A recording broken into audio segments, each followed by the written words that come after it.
Stand clear of the closing doors, please.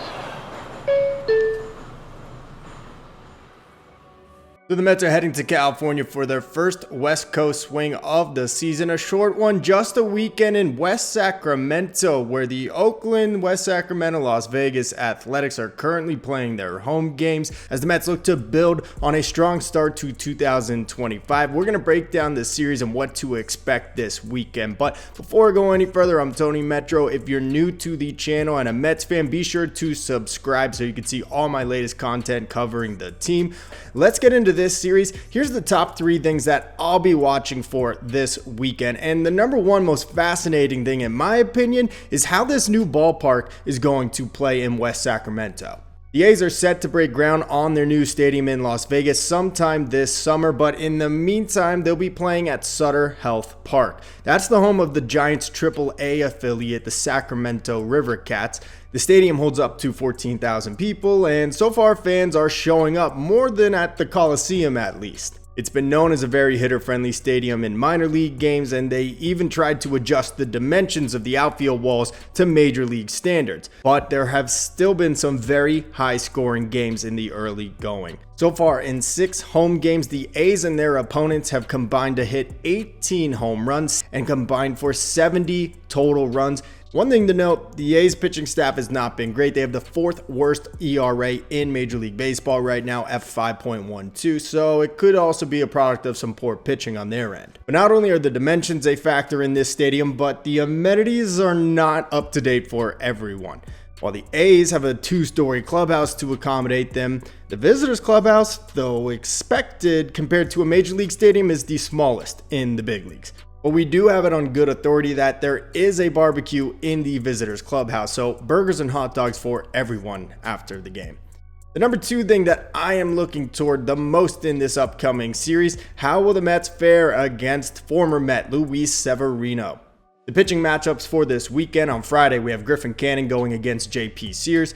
David Peterson will till the rubber on Saturday against to be determined. And then Sunday, Kodai Senga will go head-to-head with his former teammate, Luis Severino. Severino was great in a 1-year prove-it deal with the Mets last year. He made 31 starts and had a 3.9 ERA, and Sevy turned that into a 3-year, $67 million contract with the A's. It actually made him the highest paid player in Athletics history, which is hard to believe, but also not really that hard to believe. So far with the A's, though, Sevy hasn't been great. He had 6 innings of shutout ball on opening day, but since then, 5 earned runs in each of his last 2 starts, giving him a 4.74 ERA on the year.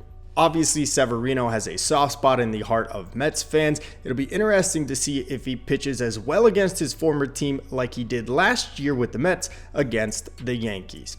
And then the number 3 thing that I'm most paying attention to this weekend is how will the Mets do on their first West Coast trip. Last year, over 3 different road trips to the West Coast, the Mets went 10-13 in 23 games, not including the 2 teams from Texas.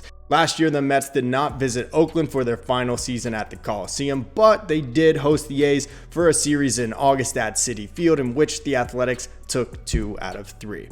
So those will be the big things I'm paying attention to this weekend. Now, here's my 3 big predictions for what we'll see in West Sacramento. And the first thing, I'm believing Juan Soto is going to have at least 2 homers or more during this 3-game set. It hasn't been a slow start for Juan Soto, but we haven't seen the long ball much yet. He still has an OPS above 900, and if you care, a batting average above 300, but just 1 homer, that coming in the 2nd game of the season in Houston.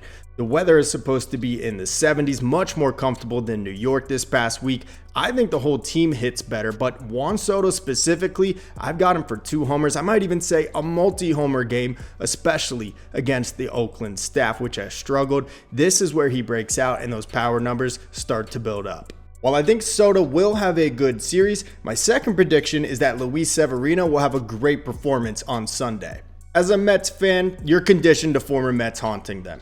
We could run through the list. There's Daniel Murphy, Justin Turner, it goes on and on. I couldn't possibly fit them all into a 7-minute video. While Sevy's divorce was not ugly like those two, he still falls into the former Met category, which means he's probably going to throw a no-hitter. Okay, maybe not that far, and this is totally based on gut feeling, but I do think Severino's going to have a bounce back start from his previous 2 outings and have a good performance against the Mets on Sunday. And you know what? I'm totally fine with that as long as the Mets get 2 out of 3 this weekend. He took the bag from Oakland, which he deserves, and I don't think any Mets fan blames him for. So I think I speak for most of us when I say, Sevy, we love you and we're rooting for you anytime you take the mound. Just maybe not this weekend. And my third and final prediction for this weekend is that the Mets will take 2 out of 3 in convincing fashion, and the Mets offense will look the best in any series that it has this year. We've talked about the stadium. We know the ball flies out of there. The temperature is good. You know the Mets are just happy to be out of that lousy New York weather from this week. And the Oakland pitching staff has been among the worst so far, and specifically at their new home. I think this is the weekend we finally see the Mets bats show some consistency and put big numbers on the board. I said Juan Soto will have a big series, but I even think we see some production out of Mark Vientos. In fact, I'm going to also predict as a bonus, he will also hit his first home run of 2025. I think we'll continue to see Pete and Lindor continue their good start and maybe get a little bit of production out of center field from Tyrone Taylor and Jose Siri. Fingers crossed. It sounds contradictory after saying Severino will have a good performance on Sunday, but I do believe the Mets will leave West Sacramento with the fans feeling as good about this offense as they have all year.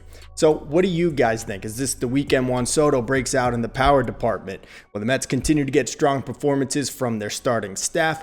And who will win this series between the Mets and the A's? Let me know in the comment section below, and be sure to subscribe so you can catch my pregame stream leading up to Friday's game, a little Tony Metro after dark. That's it for now. Let's go Mets.